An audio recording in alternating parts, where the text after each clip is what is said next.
안녕하세요, 여러분. 배경기 목사입니다. 오늘 여러분들과 함께 가장 중요한 사마리아 여인의 영과 진리로 예배에 대해서 설명을 드리려고 합니다. 한 번 듣고 이해가 안 될 수 있습니다. 두 번 들으시고요. 세 번 들어도 이해가 안 되면 저한테 오세요. 제가 개인 과외 시켜드리겠습니다. 오늘 너무 중요한 순간입니다. 이거를 설교 때 구현을 해볼까 하다가 죄송하지만 제가 실력이 안 되는 것 같아요. 그래서 이 설명을 말씀훈련 BT로 뺐습니다. 오늘 보면 어제까지 보면 상황이 그랬어요. 여자가 예수님이 너 남편 데리고 와 했더니 여자가 예수님이랑 농담 따먹기 식으로 시큰둥하게 얘기를 했다가 주여 내가 보니 선지자로소이다 그랬단 말이에요. 그러니까 자기 마음에 공허함이 있는 걸 알아요. 인정했어요. 그러니까 여자가 그 다음에 드는 생각이 내가 그동안의 상처를 오히려 방어기제라고 얘기를 합니다. 방어기제가 뭐냐? 어렸을 때 돈 없이 자랐어요. 근데 돈 없이 자라다 보니까 이 돈 없는 게 정말 치욕스럽고 내 인생의 아킬레스건이에요. 그래서 이 사람은 회비를 거둘 때 야, 너 돈 없지? 내가 돈 내줄게. 이러한 상황에서 그럴 수 있잖아요. 다른 사람이 그냥 돈 없지가 너 돈 없이 가난하지 이런 얘기가 아니라 너 지금 돈 없지 내가 돈 내줄게 하는데 이 사람은 돈 얘기만 나오면 갑자기 다른 사람이 되는 거예요. 내가 왜 돈이 없어? 내가 그렇게 띄엄띄엄해 보여? 이렇게 화를 내는 거. 무언가 남들이 볼 때 정상적으로 나오지 않고 이상한 반응이 나오는 거. 네가 남자 데려가 했는데 이 여자는 언제나 그게 본인의 상처를 가리는 방어 기제였던 거예요. 이거를 벗고 나니까 그동안 내가 주님을 의지하지 않고 내 안의 상처를 인정하지 않고 더욱더 강하게 내 아성만 쌓았구나. 이거 중요합니다, 여러분. 내 상처가 있는 이유는 예수님의 손길이나 하나님의 말씀으로 가야 되는데 이쪽으로 가지 않으면 하나님과 예수님 같은 것으로 나를 보호하려고 해요. 방어기제인 건 거예요. 돈이 없는 사람은 죽을 때까지 돈을 벌려고 합니다. 어렸을 때 상처가 있는 사람은. 그게 나쁘다라는 게 아니에요. 근데 이게 나 어렸을 때 상처를 가리는 일인 건 거예요. 내가 자라나면서 힘들었던 거를 가리는 건 거예요. 이게. 그래서 내가 내 상처를 주님의 말씀과 하나님의 인도하심으로 갔었어야 되는데 이거를 감추기 위해 내가 인생을 그렇게 살았구나. 그럼 뭐가 나오겠어요? 잘못했네. 회개 나오지 않겠습니까? 사마리아 여자가 회개 갔단 말이에요. 그럼 회개 어디서 해요? 교회 가서 해야 되죠. 그니까 사마리아 여자가 한 질문이 예수님, 근데 저 교회 가서 예배 드리고 회개하고 싶은데 어디 교회 가야 될까? 이런 질문이에요. 한 가지 알아야 되는 거, 사마리아 여자가 어디 교회 가야 될까요? 이 질문이 굉장히 중요합니다. 왜냐하면 며칠 전에 이야기했을 때 북이스라엘과 남유다가 나눠졌다라고 했어요. 이렇게 북이스라엘과 남유다. 처음에 이스라엘의 초대왕이 누구였죠? 사울이 신앙 없고 이래저래 갈팡질팡하니까 사울 제끼고 하나님이 누구 세우셨죠? 다윗. 그 다음에 다윗의 아들 누가 이어받았죠? 솔로몬. 근데 솔로몬이 이어받았을 때 솔로몬이 그 나라에 성전을 지었단 말이에요. 예루살렘에 하나님께. 그래서 솔로몬이 하나님께 칭찬받았다. 여기까지가 솔로몬의 전성기입니다. 그 다음에는 나중에 저랑 보겠지만 솔로몬이 굉장히 타락합니다. 그리고 하나님을 떠납니다. 그래서 솔로몬이 떠난 것에 대한 징벌로 남과 북이스라엘 두 개로 하나님이 나눠버리십니다. 그래서 북이스라엘에 누가 갔냐면 북이스라엘에는 제가 매번 헷갈리는데 이 북이스라엘에 여로보암이 올라갑니다.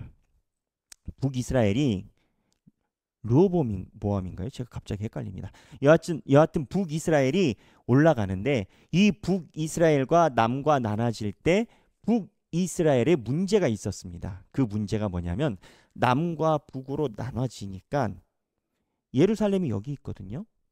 예루살렘이 여기 경계에 있어요. 유다랑 북이스라엘 경계가 있는데 북쪽에 있는 사람들이 율법에 따라서 1년에 3번 내려가는 겁니다.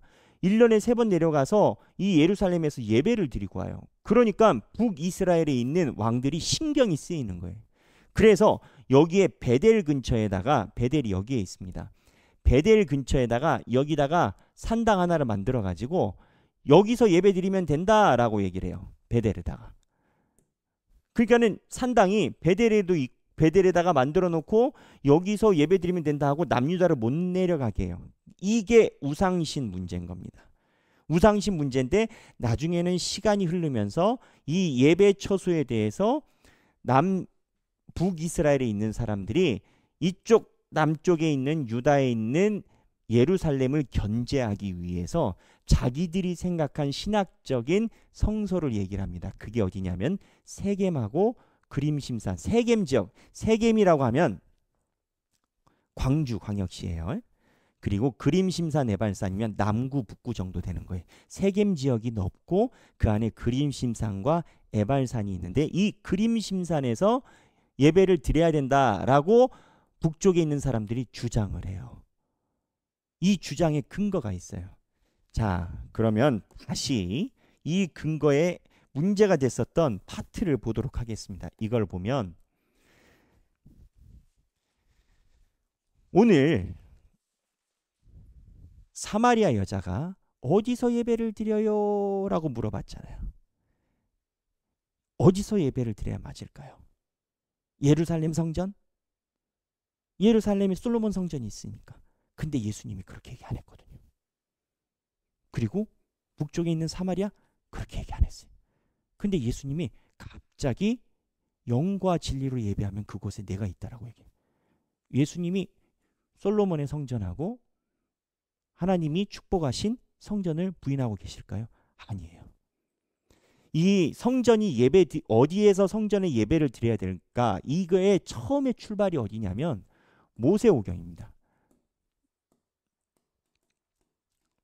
모세오경에 신명기 12장 1에서 5절에 보면 신명기는 모세의 유언과도 같은 장이에요.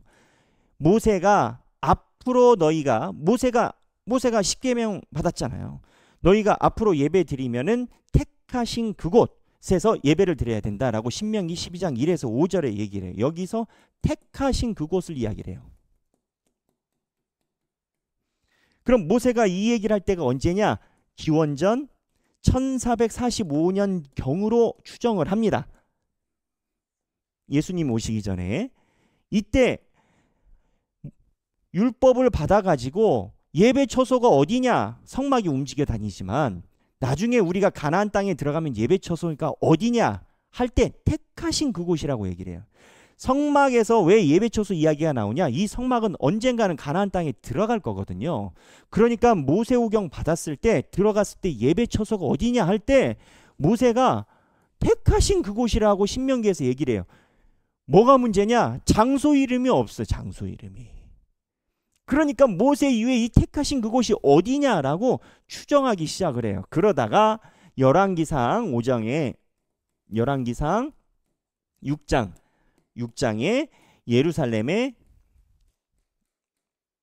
예루살렘에 성전을 짓습니다. 그리고 사무엘하 5장 6절에 보면 이 예루살렘에 대한 기록이 나와요. 제가 예전에 한 3년 전에 설교를 했었던 것 같은데 언제 기회가 되면 다시 한번 설교를 하겠습니다만 이 예루살렘 성전의 특징이 있어요. 특징이 첫째, 하나님이 원하신 게 아니에요. 하나님이 원해서 지시해서 명령한 게 아니에요. 나중에 이 본문이 성경에 있어요. 두 번째, 지역의 문제.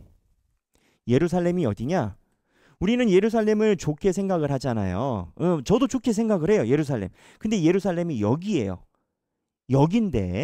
예루살렘이 여기인데 원래 이 예루살렘의 성전에 있을 때 법궤가 있었습니다. 그 법궤는 여기 북쪽에 보면 실로 있습니다. 이 실로 사무엘이 있을 때 여기에 법궤가 있었어요. 그 당시의 수도는 어디였냐? 사울이 왕이 됐을 때 사울이 일대 왕이잖아요. 사울이 일대 왕이었는데 사울이 베냐민 지파예요. 베냐민 지파가 여기 보라색 땅이거든요. 여기 보면 가운데 기브온이라고 있습니다. 기브온. 이 기브온이 수도였어요. 자, 보세요. 법궤는 북쪽의 에브라임 지파의 실로에 있고요. 수도는 기브온이에요. 근데 다윗이 자기 친인척들이 유다의 핵심으로 보는 것은 헤브론입니다. 지역이 달라요. 7년 6개월 동안 사울이 죽고 나서 7년 6개월 동안 남과 북으로 나눠서 긴장 관계를 가지고 있었어요. 그래서 이 남과 북이 긴장 관계를 갖고 있다가 다윗 때 사울이 죽고 바로 다윗이 왕이 된 게 아니에요. 사울이 죽고 나서 7년 6개월 동안 긴장 관계를 갖고 있었는데 그때 헤브론이 수도였고 북쪽은 기브온이 수도였어요. 그 통일이 됐어요. 한민족으로 다윗이 만들었어요. 만들었는데 어디에다 수도 정할 거예요? 남쪽에는 헤브론, 그럼 북쪽이 일어날 거고, 기브온으로 하면 남쪽이 일어날 거고. 그래서 사무엘하 5장 6절에 보면 이 가운데 경계에 있는 그동안 부각이 되지 않던 여부스 사람들의 땅에 이 땅을 쳐요. 그리고 이 땅을 예루살렘이라고 명령해요. 그래서 이 예루살렘이 등장하게 된 배경은 정치적으로 남쪽과 북쪽의 긴장 관계를 완화시키기 위해 중간에 있는 경계선에다가 그동안 기록이 잘 없었던 거를 쳐버려 가지고 신도시 세운 겁니다. 예루살렘에다가. 여기까지는 이해를 돼요. 예루살렘 뭐 신도시, 다윗성이라고 이름이 나오거든요. 다윗성, 다윗이 쳤으니까. 다윗이 신도시 만든 거예요. 예루살렘. 여기까지는 이해돼요. 정치적으로. 그런데 여기에다가 신정일치니까 다윗이 자기의 왕권을 강화하고 싶어서 여기에다가 성전을 세우려고 한 겁니다. 예루살렘에다가. 실로에다가 여기에다가 성전을 세웠다면 얘기가 좀 다를 수 있어요. 그래서 이 예루살렘에다가 성전을 세우고 무리하게 법궤를 끌고 오려고 하다가 사고가 나서 사람이 죽고 그 난리가 성경에 기록되어 있는 겁니다. 무슨 얘기냐? 이 예루살렘 성전을 하나님이 지으라고 한 적 없고 냉철하게 보면 정치적으로 볼 때 다윗이 정략적인 구도를 가지고 법궤를 끌고 온 거예요. 그런데 그 다음이 중요합니다. 그럼에도 불구하고 하나님은 다윗의 그러한 행위와 어쨌든 하나님을 향한 사랑이 있죠. 다가 아니어서 문제지. 그거를 하나님이 받아주셨어요. 그리고 나서 이 예루살렘을 성전의 위치로 기억하고 체계가 갔단 말이에요. 중앙성소로. 하나님이 이렇게 했다고 버렸다라는 게 아니에요. 하나님이 이랬지만 받아주셨어요. 그래서 이렇게 됐어. 근데 북쪽에 있는 이 북이스라엘 사람들은 이걸 알아요. 그러니까 남유다와 북이스라엘이 멸망하고 난 다음에 그 다음에 문제가 생깁니다. 이때까지는 각자 알아서 따로 국밥이니까 알아서 사는데 이 다음에 나라가 멸망해요. 나라가 멸망해요. 북은 722년, 남은 586. 멸망하고 나서 그 다음에 584경에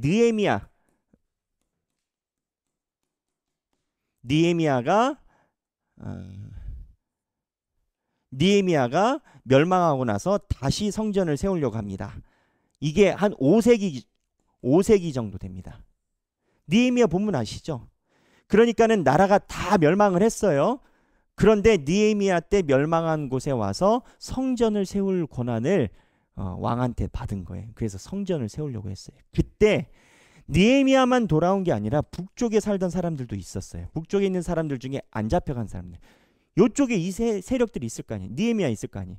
그냥 느헤미야가 와서 예루살렘에다가 성전을 세우려고 하니까 북쪽에 거주하고 있는, 나라는 없지만 잔류하고 있는 북쪽 세력들이 야, 얘네들이 다시 역사를 다윗처럼 예루살렘으로 가져가려고 하네. 우리는 여기인데. 그러면 사마리아 그 사람들은 왜 여기를 강조했냐? 여기 보면 세겜이 있지 않습니까? 이 세겜이 처음에 이 세겜에 가서 이 세겜이 아주 중요한 역사를 가지고 있어요. 창세기 12장에 보면, 창세기 12장 6에서 7절 보면 아브라함이 다른 데다 쓸게요. 여러분 나중에 찾아보세요. 창세기 12장 6절에 보면, 창세기 12장 6절 7절에 보면 아브라함이 첫 제사를 드린 게 세겜입니다. 그리고 여호수아 8장 33절에 보면 에발산과 그림심산에서 축복과 저주를 이야기하는데 여기가 세겜입니다. 그러니까 무슨 얘기냐면 아브라함의 기원을 보면 아브라함이 처음으로 하나님께 단 쌓고 예배 드린 데가 이 세겜 지역. 여호수아가 가나안을 먹고 들어와서 전쟁 끝내고 하나님 앞에 예배 드릴 때 하나님이 그러셔요. 여기 그림심산과 에발산이 있는데 축복은 그림심산, 에발산에서 너희가 혼날 것 양쪽에서 예배를 드려라. 이거를 가지고 온 거예요. 그래서 이 세겜 지역이 사실은 하나님이 이야기한 택하신 그곳, 초반에 이야기한 모세가 이야기한 그곳이 어딘지 대명사로만 되어 있지 실제적인 지명사가 없는 택하신 그곳이 이 북쪽에 있는 사람들은 세겜 지역이다라고 주장하기 시작을 하는 거예요. 이래서 사마리아 사태가 일어나는 겁니다. 이게 원리가 없는 게 아니에요. 주장이 없는 게 아니에요. 이 사람들이 이야기를 할 때 아브라함이 처음 예배 드렸던 곳, 여호수아가 처음 예배 드린 곳, 그곳이 세겜이고 모세가 택하신 그곳이 어딘지 얘기를 안 했으니까 여기가 정통성이라는 거예요. 근데 남쪽은요. 아니 솔로몬이 했잖아. 솔로몬이 예루살렘 성전 지었잖아. 그럼 이 북에서 뭐라고 얘기를 하냐면 야 솔로몬이 다윗이 제대로 이거 성전 지은 거야? 정치적으로 쫙 갈라지니까 가운데다 하나 쳐가지고 신도시 만들어 놓고 실로에 있는 법궤 끌어다가 갖다 놓고 이게 무슨 성전이야. 우리는 동의한 적 없어. 이 논쟁이 700년 동안 있었던 거예요. 사실은 700년도 더 됐죠. 솔로몬과 다윗 이후니까. 이 상황인 거예요. 그래서 원조 논쟁의 시발점이 어디냐? 시발점이 택하신 그곳. 이게 명사로 안 나와 있는 거예요. 택하신 그곳. 택하신 그곳. 아니 왜 이게 기록이 안 돼 있냐라는 거예요. 자 보세요. 신명기 12장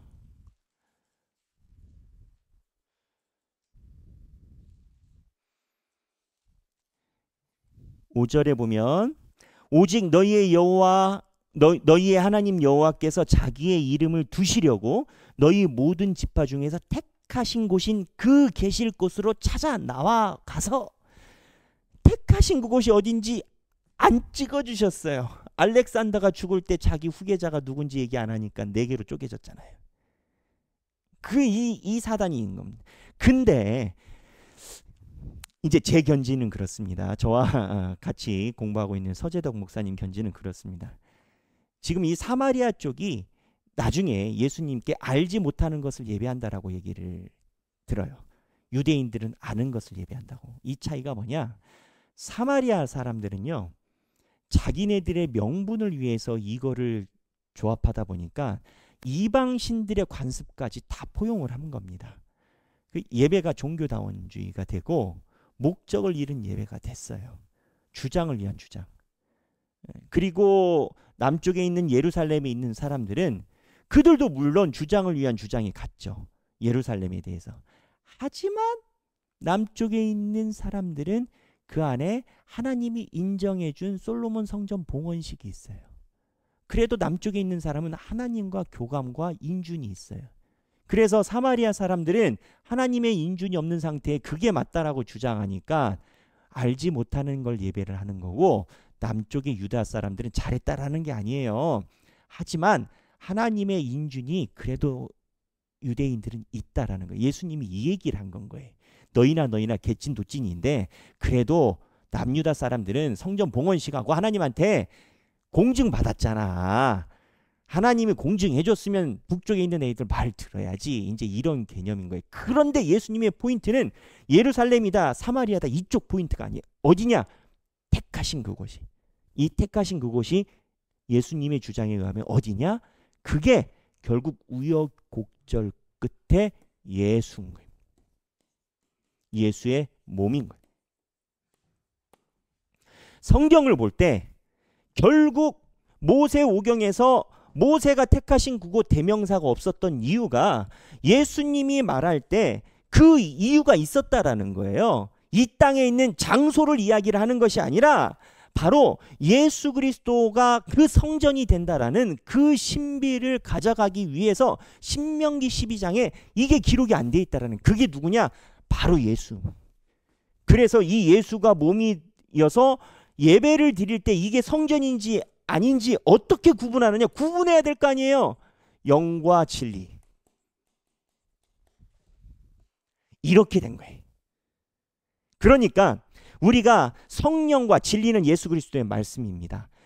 성령과 예수 그리스도의 말씀으로 예배를 드린다라는 건 지금 이 순간에 여러분들이 그냥 예배를 드린다라고 생각하고 졸리면 자고 깨고 이러한 개념을 가지고 있는지 모르지만, 하나님 앞에 제대로 예배를 드린다면 신명기 12장에 이야기한 모세의 택하신 그곳에서 예배드리라는 그 구성 요소가 성령과 진리로 예배드리는 그 구성 요소라는 거예요. 대단하지 않습니까, 여러분? 이거를 사마리아 여자가 알고 질문했을까요? 몰랐을 거예요, 여러분. 몰랐을 거예요. 예수님의 제자들도 이 구조 몰랐을 거예요. 왜? 성경이 나와야 되니까. 우리는 은혜의 시대에 살고 있는 거예요. 우리는 모세의 말도 예수님의 말도 모든 자료를 다 가지고 있어요. 그래서 그 안에 성령이 이야기하시는 것을 분명하게 볼 수가 있어요. 성령님의 은혜로. 이래서 사마리아 여자가 이야기한 영과 진리라는 것이 굉장히 중요한, 신학적으로 중요한 겁니다. 제가 지난 주일날 알지도 못하고 받는 복이라는 제목으로 설교를 했어요. 제가 말하고 싶은 포인트는 이거였어요. 제 실력이 안 돼서 이게 안 됐던 거지. 영과 진리로 예배 드림이 모세가 이야기한 태초에 있었던 하나님이 얘기하는 예배 처소라는 거예요. 이걸 사마리아 여자가 예수 그리스도를 통해서 알게 됐다는 거예요. 여러분, 사마리아 여자가요, 자 생각하기입니다. 잘 생각해 보세요. 어제부터 흐름이 오는데, 사마리아 여자가 예수님이 상처를 짚을 때 예수님 안에 상처를 가지고 갔습니다. 그리고 예수님께 모든 걸 엎드리고 인정했습니다. 그런데 그 다음에 받게 된 복은 하나님의 교회를 구성시키는 가장 중요한 영과 진리라는 대화를 얻게 된 겁니다. 사마리아 여자는 이게 복인 줄도 몰랐을 거예요. 그렇지 않겠습니까? 우리도 우리의 상처를 주님 앞에 내놓고 그 상처를 부인하거나 방어 기제로 아니 듯하거나 이렇게 할 것이 아니라, 주여 내가 이것 때문에 마음이 힘든데 예수 외에는 안 됩니다. 예수로만 됩니다. 라고 할 때 우리도 알지 못하는 복을 받게 될 줄로 믿습니다. 오늘 19절부터 요한복음 19절 4장 19절부터 24절까지 해당되는 내용이에요. 19절부터 24절까지 해당되는 내용인데 한번 묵상해 보시고, 이러한 과정 중에 예수 그리스도가 몸이고 성전이니까 그거에 대해서 예수님이 강하게 이야기를 하십니다. 바로 본인의 신적인 속성을 드러내기 시작하십니다. 예수 안에 성전이 있다는 것. 오늘 행복한 말씀 읽기 되시고요. 오늘 여러분들과 함께 봐야 되는 칼빈의 묵상 19번, 하나님은 결코 우리를 실망시키지 않으신다 라고 얘기를 합니다. 네, 내용, 하나님은 절대 우리를 실망시키지 않으세요. 오늘 칼빈이 이야기한 내용 잘 살펴보시고, 사마리아 여자 또한 예수 그리스도 안에, 아버지가 내 안에, 내가 아버지 안에, 예수가 하나님 안에 갔을 때 절대 실망시키지 않으셨던 그 인도하심을 신뢰하고 살아가는 여러분 되시길 주님의 이름으로 축원합니다. 감사합니다.